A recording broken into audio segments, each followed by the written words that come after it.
Boa noite, espero que vocês estejam bem, estejam em casa, né, descansando e se preparando aí para uma nova jornada aí durante a semana.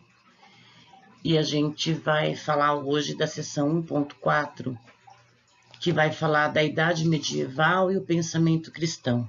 Então, a gente já falou muito, né, das transformações, né, que vão ocorrendo no decorrer da história, e hoje a gente inicia a nossa aula falando um pouco de qual foi a contribuição, né, para a psicologia na Idade Medieval e do pensamento cristão. Importante ressaltar que nesse período foi um período de mudança, né, e de transição de pensamento entre a antiguidade e a Idade Média, tá? Então, foi um período de transição. O objetivo dessa sessão é compreender o desenvolvimento do pensamento psicológico conforme proposto por duas escolas medievais, né? Que seria a patrística e a escolástica. Os filósofos que mais se destacaram e que eu achei importante para a nossa discussão é Santo Agostinho e São Tomás de Aquino. O que é importante a gente entender é que há um consenso entre essas duas escolas. Apesar de serem diferentes, existe um consenso, né? Os temas e o modo de operar dos pensadores aproximavam-se totalmente da teologia cristã e do conhecimento religioso. Então, é muito importante que é um período que vai apresentar como característica o teocentrismo, ou seja, Deus como centro de tudo, como centro do universo, tá? As duas vão trazer reflexões importantes sobre a alma humana e influenciando fortemente a filosofia, a psicologia e a pedagogia. Então, a gente vai ver isso no decorrer da história. Bom, eu citei, né, que os dois filósofos importantes que merecem destaque, né, que vai contribuir para influenciar a questão da filosofia, da psicologia e da pedagogia, a gente vai falar de Santo Agostinho, que pertence à escola patrística, e a gente vai falar de São Tomás de Aquino, que pertence à escola escolástica. Então, eu coloquei aqui as principais ideias, né? Porque tem várias coisas no texto, enfim. Mas o que é importante a gente pensar. Na patrística, ela vai receber esse nome por abrigar os primeiros padres na época. E essa filosofia, ela serviu ao pensamento cristão por meio das apologias do cristianismo. Então, eu coloquei aí, né? A escola patrística, ela buscava conciliar a fé e a razão, né? A partir da fé e da razão, ela tenta eliminar o conflito entre elas. Então, ela utilizava-se da influência das filosofias de Platão e Aristóteles, combinando-as à teologia católica. Se a gente for parar para pensar, a patrística, né, essa escola, ela teve uma influência de Platão.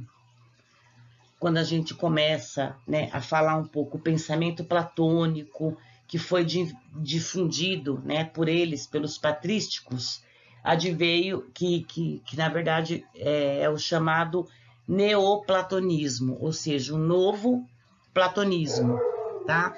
Que a partir de Platão eles construíram, elaboraram e implementaram outras ideias. Por isso que a gente chama de neoplatonismo. Então, ela trabalha a escola, né? Ela inicia com um pensamento filosófico aí de Platão, né? Ele foi difundido aí nessa escola e veio a questão do neoplatonismo, a partir da classificação e formulação das teorias filosóficas próprias, né, dos escritos de Platão. Bom, e aí a gente vê a escolástica, que caracterizava-se pela construção de doutrinas e argumentos com a finalidade de promover diálogos e debates com o paganismo, convertendo seus membros ao cristianismo. A escolástica, ela foi uma escola que foi um alicerce para a formulação de uma teologia puramente cristã, tá? Porém, esse conflito entre a razão e a fé gerou uma visão binária, onde somente era possível crer ou pensar racionalmente, tá? Então, essas duas escolas foram importantes. Aí, eu coloquei um pouco das ideias, né, dos filósofos. Então, por exemplo, Santo Agostinho, ele traçava o tempo todo a relação da filosofia, ele trabalhava o tempo todo, né, ele fazia a relação da filosofia racional e da fé. E aí ele coloca uma questão bem importante, que eu vou citar, eu citei o que está no texto, que é assim, todos sempre disseram que se Deus é bom e criou o mundo do nada, por que ele criou o mal no mundo? Aí Agostinho responde, né? Sim, Deus é bom e criou o mundo a partir do nada, mas afirma que Deus não criou o mal, né? O mal é o afastamento do bem. E aí ele coloca esse mal como o mal, ele é moral, que faz muito sentido, né? O mal moral não vem de Deus, ele é decidido pelo homem, né? Daí vem o conceito do livre-arbítrio. Porém, através da conversão da fé, o guiará de volta até Deus. Acho que isso tem muito a ver nos dias de hoje também. Ele abre interesse à capacidade racional do ser humano, buscando compreender como é que se dá a cognição. A partir do momento que eu falo da razão, né, do racional, ele também abre, né, a capacidade, ele abre, na verdade, ele busca compreender o que? A cognição, né? De onde vem essa cognição, essa razão? Bom, uma das últimas propostas históricas, né, de Santo Agostinho é sobre o tempo, né? O tempo do relógio, né? A gente não fala que o tempo do relógio não é o mesmo tempo de Deus, né? Ele chega, ele faz uma observação e ele trouxe essa contribuição, que o tempo ele é uma experiência subjetiva. O que pode ser um tempo, o que é o tempo, na verdade? Como é que a gente define o tempo? Né? Eu vou dar um tempo, daqui um tempo eu vou fazer tal coisa. O que é um tempo? Né? Então, ele acaba contribuindo com essa experiência subjetiva do tempo, que não é o mesmo tempo do relógio, tá? E aí, a partir daí, vai explorar também algumas características psicológicas com o hábito e a memória na relação com o tempo, né? A questão da memória, né? Se a gente for pensar em psicopatologia, a memória de evocação, né? A memória do passado, a memória do presente, enfim, ele vai contribuir nesse sentido. Aí vem São Tomás de Aquino, né? Que ele concilia entre fé e a razão. Qual foi a influência dele? São Tomás de Aquino era considerado, ele tinha um apelido chamado Doutor Angélico, e a sua filosofia ficou conhecida sobre o equilíbrio entre fé e a razão. Então, não era nem uma coisa e nem a outra, né? Não era nem o direito nem a esquerda, é o caminho do meio, né? Na verdade, é o equilíbrio. Ele afirmava que não havia contradição entre o conhecimento racional e a fé católica, pois a razão também era proveniente, era uma criação de Deus. E ele traz também, como uma influência mais marcante, que era, assim como a patrística tinha, né, partiu do pensamento de Platão, a escolástica ela parte do pensamento de Aristóteles, né? Lembrando do conceito de potência e ato de Aristóteles. Vocês lembram disso? Que ele colocava assim, ele até deu um exemplo no 1.3, toda semente é uma árvore em potência, mas nem todas as sementes vão virar árvores de fato, lembra? Então, a partir desse pensamento, né, ele coloca aqui: existem coisas em potencial que podem ou não se tornar ato. São Tomás estuda as potências da alma, e aí surge a questão da alma enquanto psique.